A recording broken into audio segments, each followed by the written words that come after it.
Cerita Keraton Sumenep. Keraton Sumenep adalah tempat kediaman resmi para adipati atau raja-raja selain sebagai tempat untuk menjalankan roda pemerintahan. Kerajaan Sumenep sendiri bisa dibilang sifatnya sebagai kerajaan setingkat kadipaten kala itu. Sebab sebelum wilayah Sumenep dikuasai VOC wilayah, Sumenep sendiri masih kerabat dari Kertanegara dan Raden Wijaya seduluran kepada kerajaan-kerajaan besar seperti Singhasari di tahun 1269 dan Majapahit di tahun 1293. Di saat itu, Keraton Sumenep sejatinya banyak jumlahnya. Selain sebagai kediaman resmi adipati atau raja yang berkuasa saat itu, keraton juga difungsikan sebagai tempat untuk mengatur segala urusan pemerintahan kerajaan. Saat ini bangunan keraton yang masih tersisa dan utuh adalah bangunan keraton yang dibangun oleh Gusti Raden Ayu Tirtonegoro R. Rasmana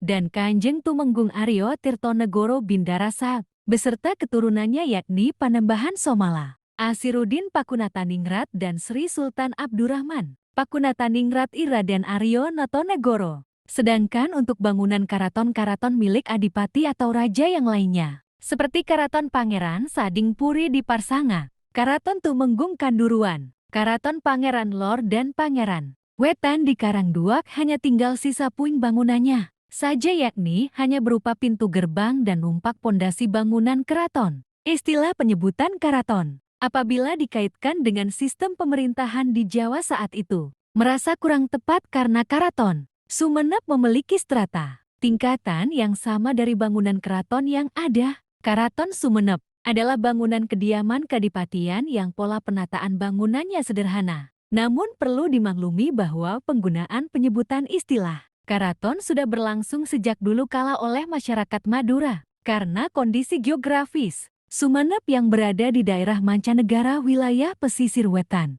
yang jauh dari kerajaan Mataram. Begitu juga penyebutan penguasa kadipaten, yang lebih familiar di kalangan masyarakatnya dengan sebutan rato atau raja.